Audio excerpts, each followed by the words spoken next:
Live at 6, this is 13 News Now.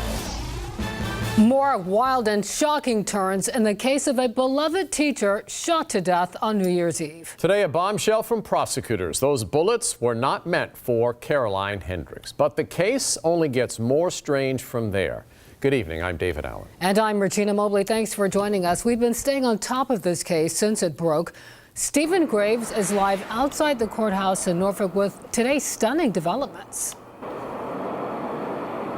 Yeah, Regina, even prosecutors said this case is kind of confusing to understand. But for now, I want you to put yourselves in the shoes of these family members of one of the suspects. They don't know why their loved one is in jail, and then they hear these details.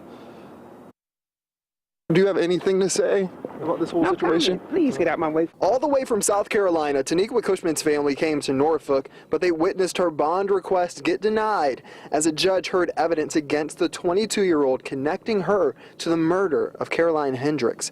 But it wasn't for firing the gun. You see, New Year's Eve night on Virginia Drive in Norfolk, police say this man, Edward Shaw, actually shot and killed the beloved preschool teacher. Prosecutors say neither suspect knew Caroline Hendricks, and she wasn't even the target. But here's the connection. It was revealed that 70-year-old Edward Shaw was in a sexual relationship with Taniqua. The two met online about a year ago.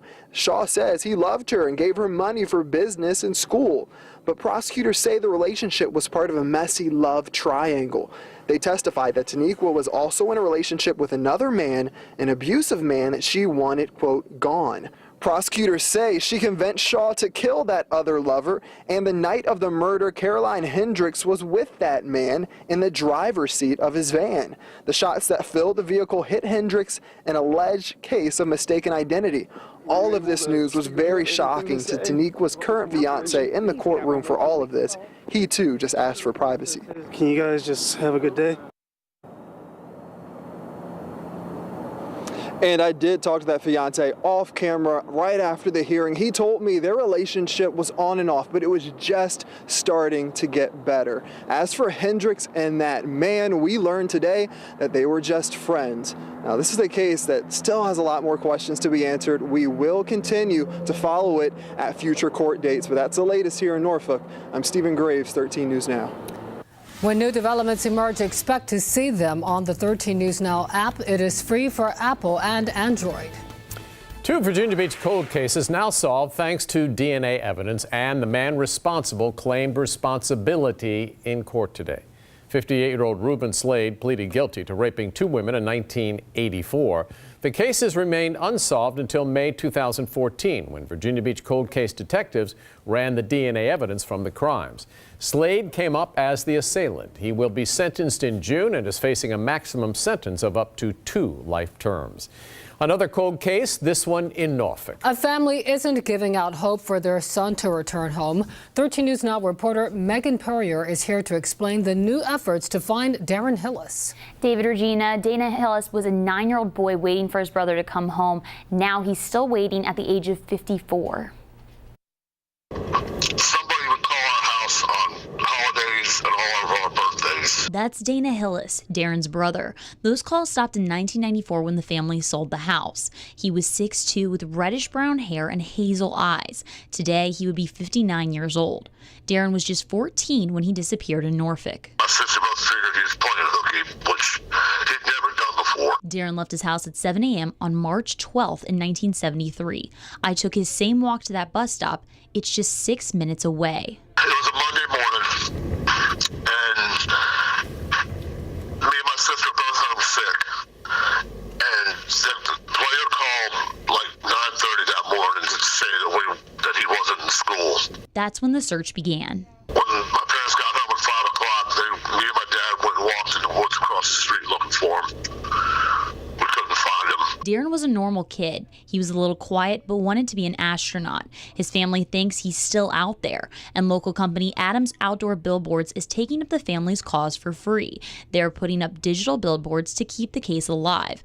As for Dana, he's just appreciative, and he has one message for his brother. Let us know where you're at. We're not mad at you. We just want to know you're all right. Now, the Hillis family needs any answers you might have. If you have information that might make a dent in this case, call the crime line at 1-888-LOCK-YOU-UP. Megan Purrier, 13 News Now. Tonight, a school community is mourning the loss of one of their own. A Norfolk school's assistant principal passed away after a crash in Chesapeake. LaDawn Durant worked at Norview Middle School. She was killed in a crash last night on Taylor Road. Chesapeake police say Durant was a passenger in a car headed east on Taylor Road. Another car tried to turn onto Taylor Road and hit the car that she was in. She died at the hospital. Police have not said if anyone will face charges. Now to a crime alert in Portsmouth. 2 people were shot early this morning. We first broke this story on daybreak. That is when we showed you these pictures of Seminole Drive. Police tell us one man was shot in the stomach. The other was shot somewhere in his upper body. We are waiting for an update on how they were doing or if police are looking for any suspects. In Newport News, police are looking for a red car they say was involved in a drive-by shooting. Officers were called to 22nd Street just after midnight on Sunday. When they got there, they found a man shot in the hip. He told investigators he was walking down the street when someone in that red vehicle drove by and opened fire. The victim is expected to be okay. Police are looking for leads in both cases. If you know anything that could help them, call the crime line. Traffic alert for you this week. Drivers in Virginia Beach will face more delays than usual around Holland Road Thursday night.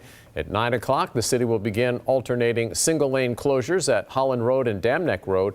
Everything, we're told, should wrap up by 5 Friday morning. You can use Nemo Parkway and Princess Anne Road to get around. This is part of the Holland Road Connection project. That work has been underway for several years and may not end until April. Now to a reminder, you may notice extra activity at every naval installation in Hampton Roads this week, but don't worry, it is just a drill. The Navy started the annual Citadel Shield solid curtain exercise last week.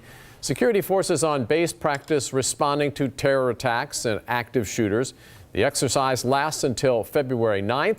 From now until then, you may see more emergency vehicles and traffic delays near bases.